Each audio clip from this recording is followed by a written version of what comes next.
Qu'est-ce que l'addiction ? Plus de 48 millions de personnes dans le pays sont touchées par une addiction, également appelée trouble lié à l'utilisation d'une substance. Les scientifiques ont reconnu dans les années 1950 que la dépendance constituait un problème médical. Les docteurs Zold et Milner ont identifié les régions du cerveau touchées par la dépendance en étudiant des rats.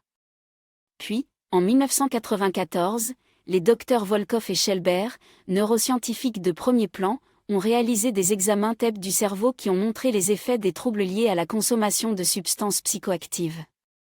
Ils ont révélé que ces maladies altèrent le fonctionnement des tissus. Deux régions primaires du cerveau affectées par les drogues sont le système limbique et le cortex. Le système limbique, situé profondément dans le cerveau, est responsable de nos instincts de survie. Ainsi, lorsque vous effectuez des activités essentielles à la survie, comme manger, boire, rechercher un abri, avoir des relations sexuelles ou s'occuper de vos enfants, votre cerveau souligne ces comportements par la libération de dopamine dans cette zone. Cette récompense pour avoir survécu est également transmise à l'amygdale et à l'hippocampe, qui enregistrent un souvenir de cet événement. C'est notre survie. Le câblage de la dépendance affecte également le cortex préfrontal, qui est ce qui nous différencie des autres animaux. C'est là que se trouve la prise de décision et le contrôle des impulsions. La consommation de drogue ou d'alcool active le même processus dopaminergique dans le centre de survie. Et lorsque la consommation est répétée, la substance peut détourner cette partie du cerveau. Ce pirate trompe le cerveau, affaiblissant le système pour lui faire croire que la drogue est essentielle. En manipulant le cerveau, il peut détourner ses motivations primaires comme la nourriture, l'eau, l'abri, le sexe et la protection des enfants. Et le pirate nécessite des doses de plus en plus grandes pour obtenir le même niveau de plaisir, ce qui cause des dommages croissants au tissu cérébral avec la poursuite de la consommation de drogue. Les composantes de la dépendance ne sont pas seulement biologiques mais aussi psychologiques et sociales. Les aspects psychologiques incluent de faibles compétences d'adaptation et des troubles mentaux ou des traumatismes. Les composantes sociales peuvent inclure un manque de soutien social et l'influence négative des pairs. Pourquoi tout le monde n'est-il pas dépendant s'il consomme alcool ou drogue ?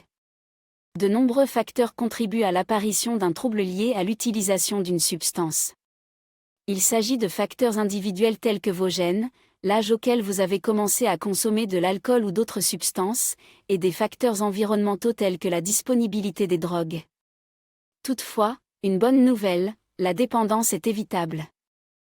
Les éléments principaux pour prévenir la dépendance se divisent en deux classes, facteurs de risque et de protection. Les facteurs de protection incluent l'engagement parental, les programmes qui améliorent l'autocontrôle, la réduction de la disponibilité de l'alcool et les substances, ainsi que le renforcement des liens communautaires. Retarder l'initiation à la consommation est crucial pour prévenir la dépendance. En d'autres termes, la prévention consiste à retarder le début de la consommation initiale chez les adolescents, période où leur cerveau est plus vulnérable. Le pirate est plus apte à affaiblir le cerveau et s'y implanter. Les personnes souffrant de troubles liés à l'utilisation de substances commencent généralement à consommer de l'alcool, de la nicotine ou de la marijuana très tôt, entre 12 et 18 ans, ce qui augmente la probabilité de développer une dépendance. Mais la dépendance peut être traitée.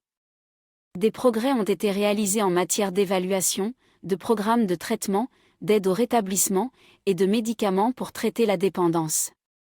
Les scanners cérébraux montrent qu'une fois en rétablissement, les tissus du système limbique et du cortex peuvent s'améliorer. Soyez avisés, préservez votre cerveau.